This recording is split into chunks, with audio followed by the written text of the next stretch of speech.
দাও ইখলাসে এমন মোরে ইয়া ইলাহি। আলহামদুলিল্লাহি রাব্বিল আলামিন ওয়াসসালাতু ওয়াসসালামু আলা সাইয়্যিদিল মুরসালিন আম্মা বা'দ ফাআউযু বিল্লাহি মিনাশ শাইতানির রাজীম বিসমিল্লাহির রহমানির রহিম।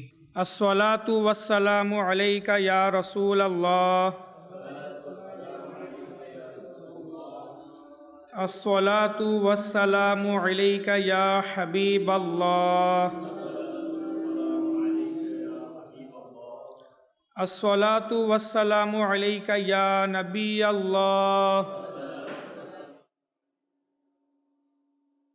ওয়া আলা আলিকা ওয়া আসহাবিকা ইয়া নূরাল্লাহ।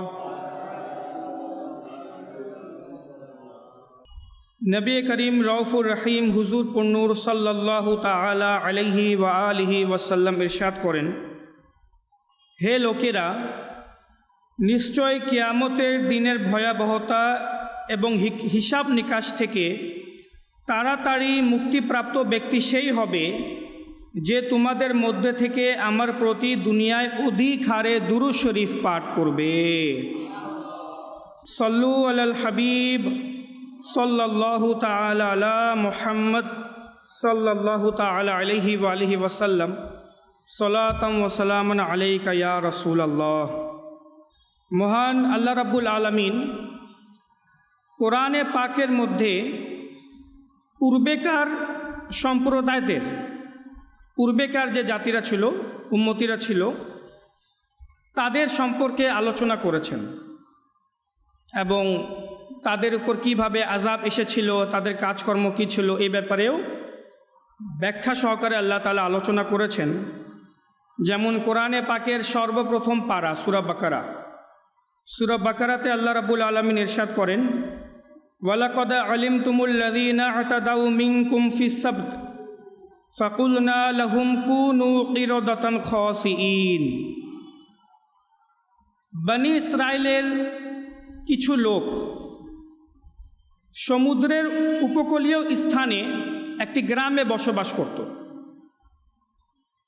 যেহেতু তাদের বসবাস সমুদ্রের কাছাকাছি ছিল, তো তারা মাছ শিকার করে জীবিকা নির্বাহ করত। মাছ ধরে বেশি দামে বিক্রি করে দিত, লাভবান হতো এবং স্বাচ্ছন্দ্যে তারা জীবনযাপন করছিল। তাদের কোনো প্রবলেম ছিল না, সমস্যা ছিল না। তো আল্লাহ তাবারাকা ওয়া তাআলার পক্ষ থেকে তাদের উপর এই পরীক্ষা হইল যে আল্লাহ তাআলা নির্দেশ দিলেন তারা যেন শনিবার দিন ব্যতীত বাকি পুরা সপ্তাহ মাছ ধরে, মাছ শিকার করে, কিন্তু শনিবার দিন যেন মাছ তারা না ধরে। শনিবার দিন তারা আল্লাহর ইবাদত করবে এবং আল্লাহর স্মরণ এবং জিকিরে অতিবাহিত করবে। শনিবার দিন তারা কোনো মাছ ধরবে না। এখন আল্লাহর কুদরত দেখুন, শনিবার দিনই সমুদ্রের তীরে বেশি মাছ আসতো অন্যান্য দিনের তুলনায়। আর এই দৃশ্য দেখে তারা লোভ করত যে এই অন্যান্য দিনের তুলনায় শনিবার দিন বেশি মাছ আসে, যদি এতগুলা মাছ আমরা শিকার করতে পারতাম, ধরতে পারতাম, বিক্রি করে তো অনেক লাভবান হতাম। মানুষের স্বভাব। তো যখন অনেক দিন পর্যন্ত ধৈর্য ধারণ করে তারা ছিল, শনিবার দিন শিকার করে নাই, কিন্তু শয়তানের ওয়াসওয়াসায় এক কুমন্ত্রণায় এসে ওই বনি ইসরায়েলের কিছু লোক এই চিন্তা করলো যে আমরা শিকার করব শনিবার দিন করব না, কিন্তু অন্যভাবে করব। কি করব? তারা এই চালবাজি করলো, শুক্রবার দিন তারা সমুদ্রের কাছে বড় বড় গর্ত করলো, আর শনিবার দিন ভোরবেলায় গিয়ে সমুদ্র থেকে শুরু করে ওই গর্ত পর্যন্ত একটা খাল খনন করলো। এতে হলো কি, শনিবার দিন যে মাছ সমুদ্রের তীরে আসবে তারা ভেসে ওই খালের মাধ্যমে ওই গর্তের মধ্যে গিয়ে আটকে যাবে, পরে তারা আর বের হতে পারবে না। তারা এভাবে করা শুরু করে দিল। আর রবিবার দিন গিয়ে মাছ ধরে নিত আর বলতো, আমরা তো শনিবার দিন মাছ উঠাচ্ছি না, আমরা তো রবিবার দিন মাছ উঠাচ্ছি, আমরা মাছ উঠাচ্ছি রবিবার দিন। এইভাবে তাদের মধ্যে দুইটা দল হয়ে গেল। এক দল বলল না, এটাও এক রকমের শিকার। শনিবার দিন আল্লাহ তাআলা কোনোভাবেই মাছ ধরতে নিষেধ করেছেন, বলেছেন শুধু আল্লাহর ইবাদত করতে, তো ইবাদত করব। আর দ্বিতীয় পক্ষ বলল না, এটা তো খুব ভালো একটা চিন্তা, ভালো একটা বুদ্ধি, মাছ তো আমরা শনিবার দিন উঠাবো না, রবিবার দিন উঠাবো, জাস্ট একটা গর্ত করছি আর কি, আর একটা খাল খনন করলাম।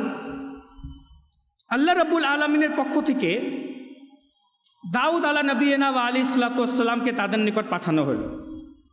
দাউদ আলাইহিস সালাম তাদেরকে বুঝাইলেন যে তোমরা যে কাজটি করছো, মাছকে আটক করে নেওয়া, গর্ত করে, এটা শিকারের নামান্তর, এটা শিকারই এক রকমের। তো তোমরা এই কাজটি ছেড়ে দাও, শনিবার দিন আল্লাহর ইবাদতে কাটাও। কিন্তু তারা রাজি হলো না। প্রায় কয়েক বছর যাবৎ পর্যন্ত তারা এরকমই করতে থাকলো। কিন্তু যখন শেষমেশ কোনোভাবেই তারা দাউদ আলাইহিস সালামের কথাকে শুনল না, তো একদিন সকালে হঠাৎ মানুষেরা উঠে দেখলো যে ওই দল যারা শনিবার দিন গর্ত করে খাল খনন করে মাছ শিকার করত, তাদের সকলকে আল্লাহ তাবারাকা ওয়া তাআলা বানরে পরিণত করে দিলেন। তারা বানর হয়ে গেল। আর কেমন বানর?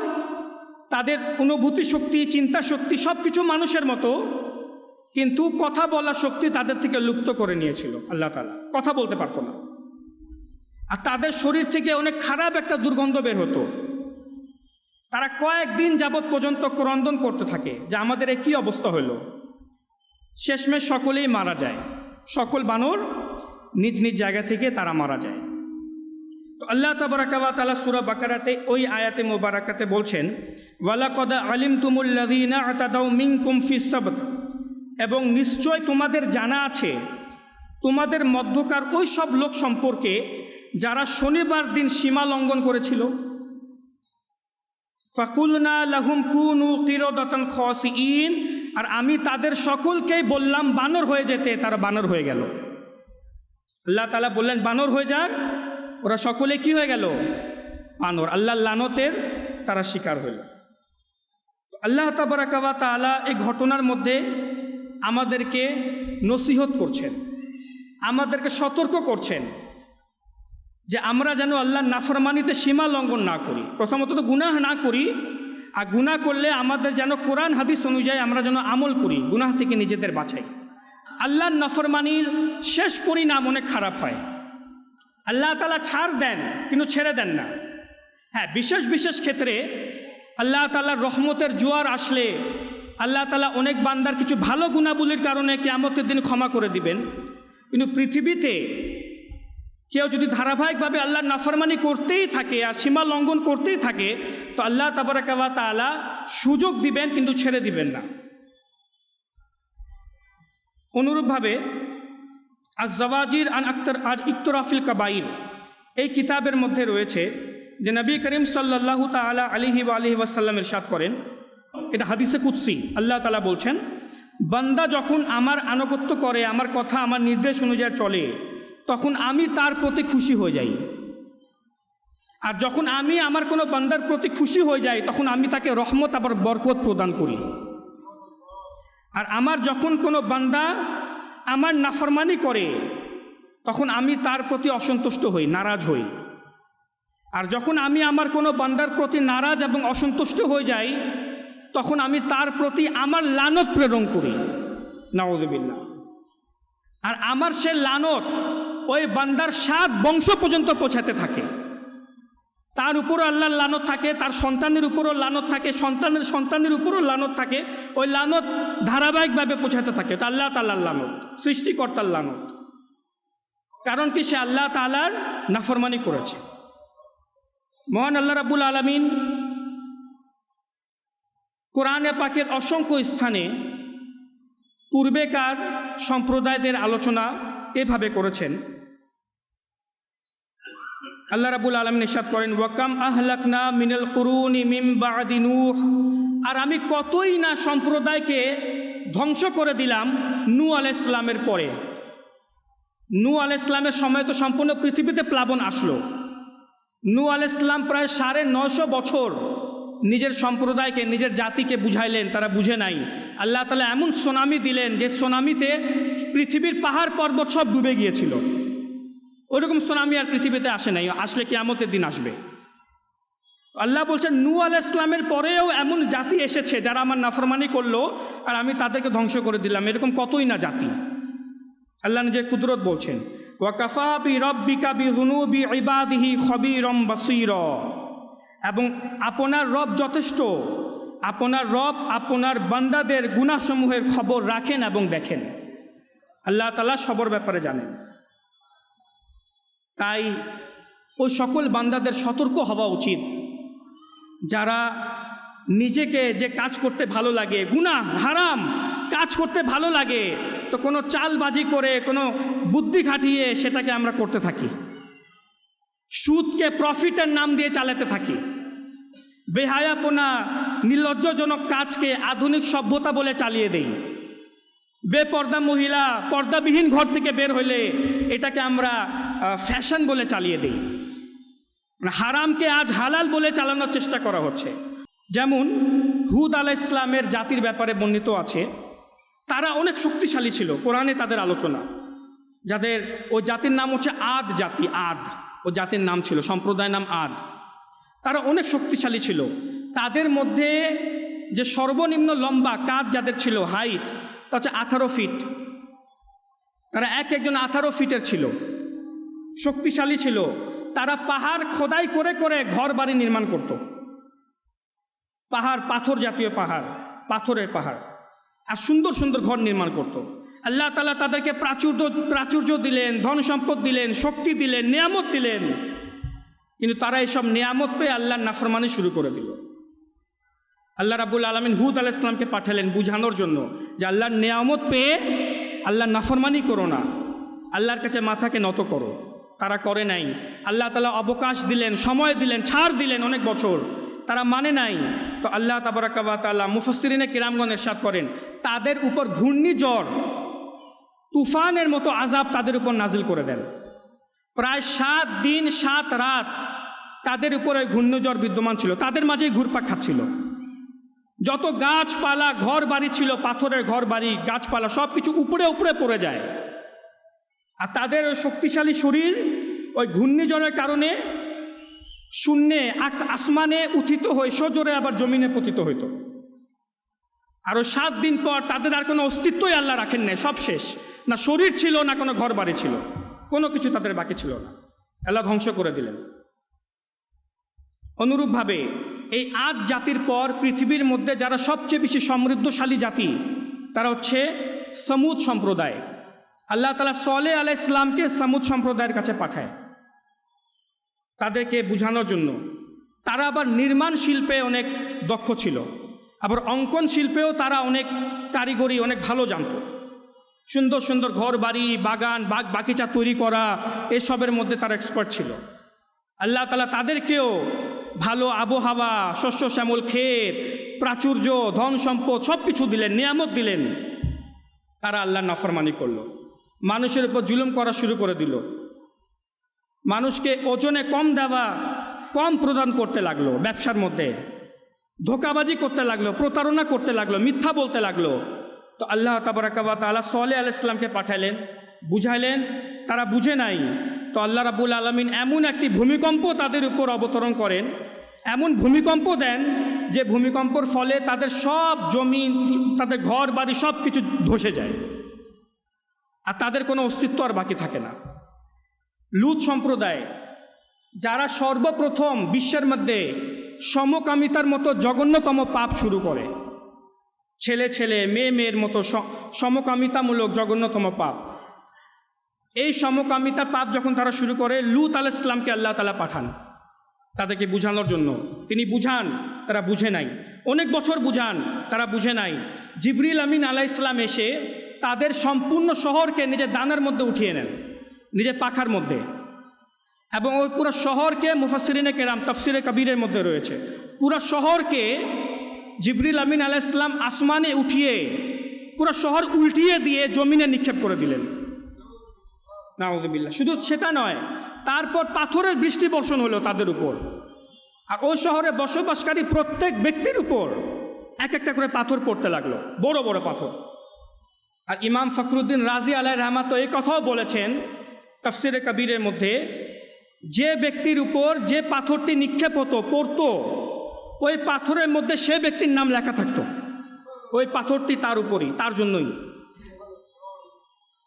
তারাও ধ্বংস হইল। অনুরূপভাবে ফেরন, নমরুদ, বড় বড় কাফির যারা নিজেদেরকে খোদা দাবি করলো, আল্লাহর নাফরমানি করলো, আল্লাহ তাআলা তাদের কাউকে বাকি রাখলেন না, সবাইকে ধ্বংস করে দিলেন। কেন? কারণ তারা আল্লাহর নাফরমানি করত, আল্লাহ তাআলা সতর্কবাণী পাঠাইতেন, কিন্তু তারা বুঝতো না, বুঝার চেষ্টা করত। এখন কথা হচ্ছে, এ উম্মতে মুহাম্মাদির ব্যাপারে কোরআন এবং হাদিসে কি রয়েছে? হ্যাঁ, পূর্বেকার সম্প্রদায়কে তো আল্লাহ তাআলা আযাব দিয়ে ধ্বংস করে দিয়েছেন, কিন্তু প্রিয় নবী সাল্লাল্লাহু আলাইহি ওয়াসাল্লামের দয়ায়, আমরা হুজুর সাল্লাল্লাহু আলাইহি ওয়াসাল্লামের উম্মতি বিধায় আল্লাহ তাআলা আমাদের উপরও শারীরিক আযাব নাজিল করেন, কিন্তু আমাদের উপর রোহানি আযাবও আসে।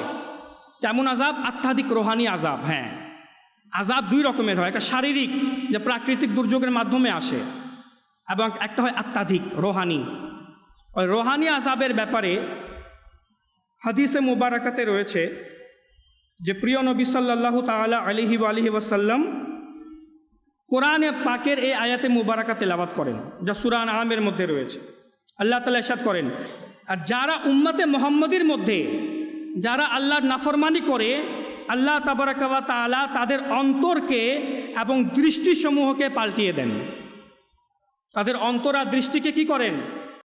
পাল্টিয়ে দেন। এর ব্যাখ্যা করতে গিয়ে, তাফসীর করতে গিয়ে মুফাসসিরিনে কিরামগণ বলেন যে এর অর্থ হচ্ছে বান্দার অন্তর থেকে ইবাদতের স্বাদ শেষ হয়ে যাবে, অনুভব শেষ হয়ে যাবে, আল্লাহর ভয় মন থেকে বের হয়ে যাবে, এবং অন্যের জানাজা সামনে রাখা থাকলেও তার মধ্যে কোনো অনুভূতি আসবে না যে আমাকেও তো মরতে হবে। এটা আল্লাহর পক্ষ থেকে আযাব, এটা আল্লাহর পক্ষ থেকে আমাদের উপর শাস্তি, এই উম্মতে মুহাম্মাদির উপর। আল্লাহ তাআলা নিজের ভয় অন্তর থেকে বের করে দেন, ইবাদতের স্বাদ কেড়ে নেন। আমরা বলি না, নামাজ পড়ি, ইবাদত করি, জিকির করি, আরে কোরআনের তেলাওয়াত করি, কিন্তু মন লাগে না, মন বসে না। আল্লাহ ইবাদতের স্বাদ টেনে নেন। জানাজা রাখা থাকে, অনেকে দেখা যায় আশেপাশে দূরে হাসাহাসি করতে থাকে, যুবকদেরকে, বয়স্করা নিজেদের চিন্তা ভাবনা কারো গীবতের মধ্যে লেগে থাকে। জানাজা সামনে রাখা, তারা অন্য চিন্তায়, অনুভূতি নাই যে এই জানাজা তো আমিও হতে পারি। এটা আল্লাহর আযাব, এটা হচ্ছে আধ্যাত্মিক আর রোহানি আযাব। আর আমাদের উপর যে শারীরিক আযাব আসে, শারীরিক আযাব প্রাকৃতিক দুর্যোগের মাধ্যমে, তো পূর্বেকার সময় যখন আযাব আসতো, ওই আযাব পুরো সম্প্রদায়কে ধ্বংস করে দিত, নিঃশেষ করে দিত, তাদের আর কোনো চিহ্ন বাকি থাকতো না। কিন্তু প্রিয় নবীর দুয়ার কারণে কিয়ামতের পূর্বে পর্যন্ত আমাদের উপর এমন আযাব আসবে না যার কারণে পুরো পৃথিবীবাসী ধ্বংস হয়ে যাবে। আযাব আসবে কিয়ামতের দিন, যখন পুরো পৃথিবী ধ্বংস হবে, তার পূর্বে একসাথে সবার উপর আযাব আসবে না। হয়তো কোনো শহরের উপর আসবে, কোনো দেশের উপর আসবে, বা কোনো এলাকার উপর আসবে। আমার প্রিয় নবী সাল্লাল্লাহু তাআলা আলাইহি ওয়াসাল্লাম তিরমিজি শরীফ, কোন হাদিস? তিরমিজি শরীফ এবং আত-তারগিব ওয়াত তারহিব এবং মুসনাদে আহমদ বিন হাম্বল এবং অন্যান্য আরও হাদিসের কিতাবে বয়ান করেছেন, যখন আমার উম্মতের মধ্যে কয়েকটি কাজ অনেক বেশি বেড়ে যাবে, কয়েকটি গুনাহ অনেক বেশি বেড়ে যাবে, তখন আমার উম্মতের উপর আযাব আসবে। কি আযাব আসবে এটাও বলেছেন, কিন্তু প্রথমে আমরা শুনি কোন কোন গুনাহ উম্মতের মধ্যে যখন বেড়ে যাবে তখন আল্লাহর আযাব আসবে। প্রিয় নবী বলেন, যখন গনিমতের মালকে মানুষ নিজের সম্পদ মনে করে খরচ করা শুরু করে দিবে, প্রথম। দ্বিতীয়, ওয়াল আমানাতু মাগনামান, যখন মানুষ অন্যের আমানতকে গনিমত মনে করে নিজের জীবনের জন্য ভালো একটা জ্যাকপট মনে করে, লটারি লেগে গেল এরকম মনে করে খরচ করে দিবে, যে বাহ, অন্যের আমানত, কেউ টাকা দিল রাখার জন্য বা কোনো কাজের জন্য, আমি টাকা উড়িয়ে দিলাম আর কাজ করলামই না, এটা তো আমানত ছিল। কেউ কর্জ দিল কর্জ ফেরত দেওয়ার জন্য, আমি কর্জ টাকা খরচ করে বসে আছি আর তার মোবাইলও রিসিভ করছি না। তো যখন আমানতের টাকাকে গনিমতের সম্পদ আমার উম্মত মনে করা শুরু করে দিবে, তখন আযাব আসবে। তৃতীয়, ওয়া যাকাতু মাগরামান, যখন যাকাত আদায় করাকে মানুষ বোঝা মনে করবে, যাকাত পরিশোধ করা মানুষের জন্য বোঝা হবে। ওয়া তুউল্লিমা লিগায়রি দ্বীন, দ্বীনে ইসলামের জ্ঞান ব্যতীত মানুষ দুনিয়ার জ্ঞানের প্রতি ধাবিত হবে, কোরআন হাদিসের জ্ঞান অর্জন করবে না, দুনিয়াবি জ্ঞান অর্জন করার জন্য ধাবিত হবে। এটা ব্যাপক হারে বেড়ে যাবে। এগুলো হচ্ছে না কি হচ্ছে না আমাদের মধ্যে? আছে না? আছে। আমার প্রিয় নবী বলেছেন যেগুলো হবে। আচ্ছা, আত আর রজুলু ইমরাতা, পুরুষ বা স্বামী নিজের স্ত্রীর আনুগত্য করবে, বা আক্কা উম্মাহ, লেকিন নিজের মায়ের কথা শুনবে না। স্ত্রীর ভক্ত হয়ে থাকবে, স্ত্রীর আঁচল ধরে থাকবে, কিন্তু মায়ের অবাধ্যতা করবে, নাফরমানি করবে, মায়ের কথা শুনবে না।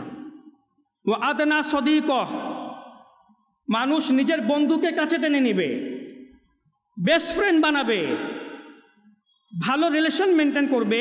বা আকস আবাহ, কিন্তু নিজের পিতাকে, নিজের বাবাকে নিজের থেকে দূরে করে দিবে। কি করে দিবে?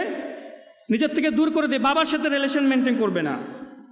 বা ওয়াহরাতিল আসওয়াতু ফিল মাসাজিদ, মসজিদ সমূহে শোরগোল হবে, চিৎকার হবে, চিল্লাচিল্লি হবে। ওয়াসাদ আল কবিলাতা ফাসিকুহুম, এবং একটি সম্প্রদায়ের বা গোত্রের সর্দার ওই গোত্রের বা সম্প্রদায়ের সবচেয়ে বড় ফাসিক ব্যক্তি হবে। যে কোনো গোত্রে বা জাতির সর্দার ওই গোত্রের বা ওই জাতির সবচেয়ে ফাসিক গুনাহগার ব্যক্তি হবে। ফাসিক শব্দের অর্থ গুনাহগার ব্যক্তি, যার নীতি বলে কিছু নাই। ওয়াকানা জাইমুল কওমি আরযালাহুম, সমাজের মধ্যে সবচেয়ে নিকৃষ্ট ব্যক্তিকে তাদের সর্দার বানিয়ে দেওয়া হবে, হেড বানিয়ে দেওয়া হবে। ওয়া উকরিমার রজুলু মাখাফাতা শাররিহ, মানুষ মানুষকে সম্মান করবে কিন্তু ক্ষতির আশঙ্কায়, ভয়ে, যেহেতু হাই অথরিটি পার্সন, একে সম্মান না করলে আমার ক্ষতি করে দিবে, একে তো ইজ্জত করতে হবে, সম্মান দিতে হবে। এই সব কিছু ব্যাপক হারে যখন বেড়ে যাবে।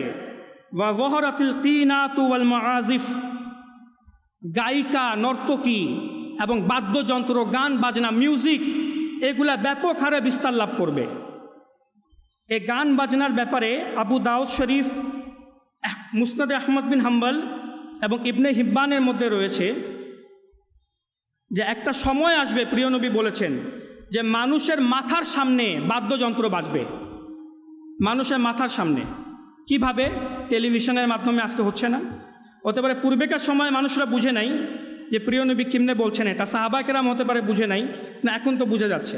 মাথার সামনে গান বাজনা, টেলিভিশন, মোবাইল, হেডফোন, এই সব কিছুর মাধ্যমে কি বাদ্যযন্ত্র একদম সব দিক দিয়ে ছড়িয়ে গেছে না? প্রিয় নবীর কথা সত্য হচ্ছে।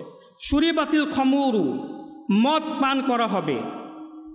যখন এই সকল কাজগুলো আমার উম্মতির মাঝে বেড়ে যাবে, তো আমার প্রিয় নবী বলেন ফারতাকিবু ইনদা যালিক, তখন তোমরা অপেক্ষা করো, অপেক্ষা করো আল্লাহ তাআলার আযাবের। আল্লাহর আযাব আসবে তোমাদের মধ্যে, নাউযুবিল্লাহ।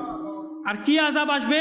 প্রিয় নবী সাল্লাল্লাহু আলাইহি ওয়াসাল্লাম ইরশাদ করেছেন, তখন আল্লাহ তাবারাকা ওয়া তাআলার পক্ষ থেকে তোমাদের উপর রৌদ্রের, গরমের তাপমাত্রা বেড়ে যাবে, এরপর ভূমিকম্প আসবে এবং বিভিন্ন রকমের মহামারী আসবে। মাজমাউজ জাওয়ায়েদ, মুসনাদে আহমদ বিন হাম্বল, ইমাম দারিমি এবং ইবনে হিব্বান, এই সকল হাদিসের কিতাবের মধ্যে রয়েছে। প্রিয় নবী ইরশাদ করেন যে কিয়ামতের পূর্বে এই সকল গুনাহ যখন ব্যাপক হারে বেড়ে যাবে, তখন তোমাদের মাঝে মহামারীর বছরগুলো আসবে। কি আসবে? মহামারীর বছরগুলো, প্রিয় নবী বলেছেন মহামারী আসবে পুরো দুনিয়াতে। এরপর ইরশাদ করেন ওয়া বা'দাহু, আর এই মহামারীর বছরগুলোর পর সানাওয়াতুজ জালাজিল, ভূমিকম্পের বছরগুলো আসবে। মহামারী শেষ হয়ে যাবে, তারপর একের পর এক তোমাদের মাঝে ভূমিকম্প আসতে থাকবে, তোমাদের গুনাহের কারণে, আল্লাহর নাফরমানি করার কারণে। এই যে কিছুদিন পূর্বে তুরস্কে ভূমিকম্প হলো, কত উচ্চ মাত্রায় 7.8 না 9 মাত্রায় এই ভূমিকম্প হয়েছে, কতই না ক্ষয়ক্ষতি হলো, কিন্তু এই ভূমিকম্প কিন্তু থেমে যায় নাই। গত সোমবার ভারত এবং আফগানিস্তানে 4 মাত্রায় ভূমিকম্প হয়েছে, এটা তুরস্কের ভূমিকম্পের পর। আবার গত সপ্তাহে বুধবার নেপালে 5.2 মাত্রায় ভূমিকম্প হয়েছে। আবার বাংলাদেশের সিলেটের মধ্যেও ভূমিকম্প অনুভূতি হয়েছে। এক সপ্তাহের মধ্যে একসাথে এত জায়গায় ভূমিকম্প, এটা তুরস্কের ভূমিকম্পের পর। আর তুরস্ক তো এখনও ভূমিকম্প হচ্ছে, একটা বড় ভূমিকম্প তো হয়েছে, তারপর কিছুক্ষণ পর পর সামান্য ভূমিকম্প, ছোটো মাত্রার ভূমিকম্প এখনও হচ্ছে, প্রায় 2 সপ্তাহ পরেও মানুষ অনুভব করছে ছোট ছোট ভূমিকম্প। ভূমিকম্প কেন আসে? এটা আল্লাহর পক্ষ থেকে আযাব, এটা আল্লাহর পক্ষ থেকে একটি শাস্তি বান্দাদের উপর, যা আমার প্রিয় নবী বলেছেন। আচ্ছা, বৈজ্ঞানিক গবেষণা অনুযায়ী আজ বিজ্ঞান কি বলে, ভূমিকম্প কেন হয়? এই আমাদের জমিন, এই ভূপৃষ্ঠের নিচে কিছু টেকটনিক প্লেটস রয়েছে। এই টেকটনিক প্লেটস কি? টেকটনিক প্লেটস হচ্ছে হাজার হাজার কিলোমিটার বড় বড় পাথরের মতো বা পাহাড়ের ন্যায়। এটা পুরো পৃথিবী জুড়ে 7টা বা 8টা রয়েছে আমাদের পৃথিবীর মধ্যে। এটা ভূপৃষ্ঠের নিচে, জমিনের নিচে, এর উপর আবার আমাদের জমিন। আচ্ছা, এই টেকটনিক প্লেটস নড়াচড়া করতে থাকে পরস্পর। এটা বৈজ্ঞানিক গবেষণা। এটা কি করে নড়াচড়া করে? যখন দুইটা টেকটনিক প্লেটস পরস্পর ধাক্কা খায়, তখন একটা শক্তি উৎপন্ন হয়, আর এক শক্তি উৎপন্নের ফলে ফাটল তৈরি হয়, পরে ভূমিকম্প হয়। এটা বৈজ্ঞানিক গবেষণা। কিন্তু এখানে একটা প্রশ্ন আছে, এই গবেষণার মধ্যে প্রশ্ন আছে, যে জায়গায় ভূমিকম্প হওয়ার থাকে সে জায়গাতেই কেন ধাক্কা খায়, সে সময় কেন খায়, আবার কতক্ষণ পর্যন্ত নড়াচড়া করবে, আবার ধারাবাহিকভাবে করতে থাকে না কেন, কয়েক সেকেন্ড পর থেমে যায় কেন? যখন দুইটা পাহাড়, দুইটা পাথর পরস্পর ধাক্কা খাচ্ছে, তো পরস্পর হওয়া উচিত, ধারাবাহিকভাবে হওয়া উচিত, কিন্তু কয়েক সেকেন্ড পর থেমে যায়। এর কারণ এটা আল্লাহ তাআলার কুদরত। আল্লাহ তাআলা যখন যেখানে যেভাবে চায় সেভাবে মেকানিজম করে দেন, তখন সেভাবে ভূমিকম্প হয়। কিন্তু ইসলাম আমাদেরকে এই শিক্ষা দেয় যে কিভাবে ভূমিকম্প থেকে নিজেকে বাঁচাতে পারি। ইসলাম এই শিক্ষা দেয়, আর কোনো ধর্ম শিক্ষা দেয় না। কি শিক্ষা? আল্লাহর আনুগত্য করো, নিজের সৃষ্টিকর্তার কথা শুধু, ভূমিকম্প আসবে না। একটি হাদিসে মুবারাকা বলে শেষ করছি। এটা তাফসিরে কাসির এবং তাফসিরে দুররে মানসুরের মধ্যে রয়েছে। আমরা বৈজ্ঞানিক গবেষণা তো শুনলাম, এখন আমার প্রিয় নবীর বাণী শুনি, ভূমিকম্প কেন হয়, ভূমিকম্প কিভাবে হয় এটা শুনি। আমার প্রিয় নবী সাল্লাল্লাহু আলাইহি ওয়াসাল্লাম ইরশাদ করেছেন, এটা প্রায় ইমাম জালালউদ্দিন সুয়ুতি তাফসিরে দুররে মানসুরের মধ্যে বলেছেন, উদ্ধৃত করেছেন হাদিসটি। তিনি বলেন, খলাকাল্লাহু জাবালান ইউকালু লাহু কফ মুহিতুম বিল আলম। আল্লাহ তাবারাকা ওয়া তাআলা এই পৃথিবীর মধ্যে একটি পাহাড় সৃষ্টি করেছেন। কি সৃষ্টি করেছেন? একটি এমন পাহাড়, একটি এমন পর্বত সৃষ্টি করেছেন যার নাম হচ্ছে কফ। যার নাম কি? কফ হচ্ছে ওই পাহাড়ের নাম। মুহিতুম বিল আলম, ওই পাহাড়টি সমস্ত পৃথিবীকে নিজের মধ্যে জড়িয়ে রেখেছে। ওই পাহাড়টি পুরো পৃথিবীতে ছড়িয়ে ছিটিয়ে আছে। গাছের শিকড় হয় না, গাছের বা বৃক্ষর শিকড়, ওই গাছের বা বৃক্ষর শিকড়ের মতো ওই গাছটি, ওই পাহাড়ের শিকড়গুলো পুরো পৃথিবী জুড়ে ছড়িয়ে ছিটিয়ে আছে। অথবা প্রিয় নবী বলেন, যেমন বট গাছ বা কেয়া গাছ, কিছু গাছ আছে যেগুলো শিকড় দেখবেন বাইরের দিকে বের হয়ে আসে, নিচেও থাকে আবার বাইরেও বের হয়ে আসে। তো ঠিক সেভাবে ওই পাহাড়ের যে সব শিকড়গুলো পৃথিবীর ভূপৃষ্ঠের বাইরের দিকে বের হয়ে এসেছে, সেগুলা বড় বড় পাহাড়ের রূপ ধারণ করেছে। ওগুলো বড় বড় পাহাড়, ওই শিকড়গুলো হচ্ছে বড় বড় পাহাড় যা বাইরের দিকে বের হয়ে এসেছে। ওই পাহাড়টি বাহির থেকে নিজে এত বড় না হলেও ও ভিতর থেকে মেন তার জায়গা শুরু, ও পুরো পৃথিবী জুড়ে আছে, পুরো পৃথিবী জুড়ে ছড়িয়ে আছে। তো যখন আল্লাহ রাব্বুল আলামিন কোনো শহরকে, কোনো স্থানকে বা কোনো এলাকাকে আযাব দিতে চান, ভূমিকম্প দিতে চান, তো আল্লাহ রাব্বুল আলামিন ওই পাহাড়কে বলেন যে তুমি অমুক স্থানের অমুক জায়গার শিকড়কে নাড়া দাও, অমুক জায়গার অমুক স্থানের শিকড়কে সামান্য নাড়া দাও তাদেরকে ভয় দেখানোর জন্য। তখন সে সামান্য মাত্রায় নাড়া দেয়, এতে কোনো ক্ষয়ক্ষতি হয় না, কিন্তু বান্দাদেরকে সতর্ক করা হয়। আর যখন আল্লাহ রাব্বুল আলামিন কোনো সম্প্রদায়ের উপর, কোনো দেশের উপর বেশি নারাজ হয়ে যান, তখন আল্লাহ তাআলা বলেন তুমি অমুক দেশের অমুক শিকড়কে জোরে নাড়া দাও আর সব কিছু ধ্বংস করে দাও। তখন সে জোরে নাড়া দেয় নিজের শিকড়কে আর সব কিছু ধ্বংস করে দেয়। এটা হচ্ছে আমার প্রিয় নবীর হাদিসে মুবারাকা। হতে পারে আমার ধারণা যে শিকড়ের কথা প্রিয় নবী বলেছেন ওইগুলাকে বৈজ্ঞানিকরা টেকটনিক প্লেটস মনে করছে, যে নড়াচড়া করে। টেকটনিক প্লেটস তো নিজের জায়গা থেকে নড়াচড়া করে, আর ওই নড়াচড়ার কারণে, ধাক্কা খাওয়ার কারণে ওই ভূমিকম্প উৎপন্ন হয়, যা 7টি বা 8টি রয়েছে বড় বড় পাথরের ন্যায়। তো ওই পাহাড়ের শিকড়ও বড় বড় পাথরের ন্যায়, ওই শিকড়গুলোই তো এক একটা পাহাড়। তো বলার মূল উদ্দেশ্য হচ্ছে ভূমিকম্প এমন একটা জিনিস যা মুহূর্তের মধ্যে মানুষের জীবন পরিবর্তন করে ফেলতে পারে। 1 সেকেন্ড লাগে একটা মানুষের জীবন পরিবর্তন করতে। ও তুরস্কের ভূমিকম্পতে কোটিপতি মানুষেরা কয়েক সেকেন্ডের মধ্যে রাস্তার ফকির হয়ে গেল, যাদের নিজস্ব বিল্ডিং ছিল, ঘর বাড়ি ছিল, সব শেষ। আচ্ছা, উপর থেকে যদি আমাদের উপর ইটা বা ইট নিক্ষেপ করা হয়, আমরা ভয় পেয়ে যাব না? ব্যথা লাগবে। তাদের কি অবস্থা হবে যাদের উপর পুরো বিল্ডিং মাটি চাপা পড়ে যায়, পুরো বিল্ডিংয়ের ছাদ পড়ে যায় মানুষের উপর, তখন কত যন্ত্রণা হবে। যারা মরে গেল তারা তো মরে গেল কষ্টে, বেঁচে যাওয়ার পর আত্মীয় স্বজন চলে গেল, সম্পত্তি চলে গেল, সব কিছু চলে গেল। যারা জাকাত প্রদান করত, মানুষকে দান সৎকার করত, তারা এখন জাকাত নিচ্ছে, এখন জাকাত নিতে হচ্ছে, তাদেরকে দান সৎকার নিতে হচ্ছে, মানুষের হেল্প নিতে হচ্ছে। তো ভূমিকম্প এমন একটা জিনিস, এটা হচ্ছে আল্লাহর আযাব। তাই আল্লাহর আযাবকে ভয় করা উচিত। আল্লাহর আযাবকে ভয় করে ইস্তেগফার পড়ুন, তওবা পড়ুন, 5 ওয়াক্ত নামাজ পড়ুন। মানে আল্লাহর জন্য কোনো ব্যাপারই না ভূমিকম্প দেওয়া বা কোনো ধরনের আযাব দেওয়া। আল্লাহ রাব্বুল আলামিন কোরআনে ডাইরেক্ট বলেছেন, ওয়ামা নুরসিলু বিল আয়াতি ইল্লা তাখওয়িফা, আর আমি আমার বান্দাদের ভয় দেখানোর জন্য ভূমিকম্প দেই, আমার আযাব দেই, আযাব পাঠাই। আর যখন ভয় দিয়েও কাজ হয় না, তো আযাব চলেই আসে। আমাদের বাংলাদেশও কিন্তু অনেক ঝুঁকির মধ্যেই রয়েছে বৈজ্ঞানিক গবেষণা অনুযায়ী। বাকি তো আল্লাহ তাআলার ইচ্ছা। আমাদেরকে সতর্ক হওয়া উচিত, আমানতের খেয়ানত না করা, মিউজিক গান বাজনা থেকে নিজেদের হেফাজত করা, কারো থেকে কর্জ নিলে টাইম অনুযায়ী কর্জ প্রদান করে দেওয়া, গুনাহ না করা, গান বাজনা, নর্তকী, গায়িকাদের ফিল্ম ড্রামা এসব দেখে নিজের সময়কে নষ্টও করা, আর হারাম কাজ থেকে নিজেকে বাঁচানো আমাদের কাজ। এই যে মাশাল্লাহ প্রিয় নবীর মাস শুরু হয়েছে, শাবান মাস, রজবের পরে কিন্তু শাবান মাস।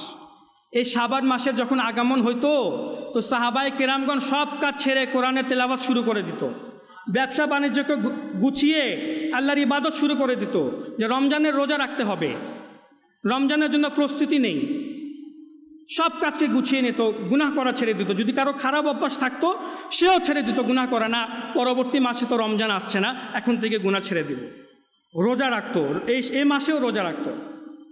তাই শাবান মাস, এই মাসকে আমরা সম্মান করি, এত গুনাহ না করি যে শাবান মাসে আল্লাহর আযাব চলে আসুক। আমরা এমন ভালো কাজ করি, অন্যদেরকেও বুঝাই, পরিবার পরিজনকেও বুঝাই, যেন আমরা নিজেদেরকে মন্দ কাজ থেকে বাঁচিয়ে রাখি, যেন আল্লাহর রহমত আমাদের উপর থাকে, আযাব না আসে। মানে আল্লাহ না করুক, এটা তুরস্কের মুসলমানের দেশ, তো সেখানে যেভাবে আযাব এসেছে, বাংলাদেশেও আসতে কিন্তু আল্লাহ তাআলা কারো উপর নির্ভর না। তো আমাদের উচিত সতর্ক হওয়া। ভূমিকম্প বা যে কোনো ধরনের আযাব সতর্ক করার জন্য আসে। অন্যের উপর এসেছে, তুরস্কবাসীর উপর এসেছে, আমি তো বেঁচে গেলাম, আমার সমস্যা নাই, চলো গান লাগাও, না, ওই আযাব আমার উপরও আসতে পারে। আর বাংলাদেশের ব্যাপারে তো বলাই হচ্ছে যে কোনো সময় আসতে পারে। ঢাকার জমিনে তওবা করি, ইস্তেগফার করি, আল্লাহর কাছে দোয়া করি যে আল্লাহ তুমি আমাদের উপর দয়া করো, আমার হৃদয়ের মধ্যে যে ইবাদতের স্বাদ চলে গিয়েছে সেই ইবাদতের স্বাদ নিয়ে আসো। আর শাবান মাসে রোজা রাখি। বুখারী শরীফের হাদিসে মুবারাকাতে আছে, শাবান মাসে প্রিয় নবী প্রত্যেক দিন রোজা রাখতেন। একদিন তো মা আয়েশা সিদ্দিকা রাদিয়াল্লাহু তাআলা আনহা বলেই ফেললেন, হুজুর আপনি এই মাসে এত রোজা রাখেন কেন? তো প্রিয় নবী সাল্লাল্লাহু আলাইহি ওয়াসাল্লাম ইরশাদ করলেন, এটা আমার পছন্দনীয় মাস। এটা আমার কি মাস? পছন্দনীয় মাস। আর এর পরবর্তী মাস হচ্ছে রোজা। তো আমি রমজানের প্রস্তুতির জন্য এ মাসে রোজা রাখি, এই মাসকে ইবাদতে কাটাই। আমরা যা শুনেছি আল্লাহ রাব্বুল আলামিন আমাদেরকে অপরের নিকট তা পৌঁছানোর তৌফিক দান করুক। আমিন বিজাহিন নবীল আমিন সাল্লাল্লাহু আলাইহি ওয়াসাল্লাম। সল্লু আলাল হাবিব সাল্লাল্লাহু তাআলা আলাইহি ওয়া আলিহি ওয়াসাল্লাম। দাও ইখলাস এমন মোরে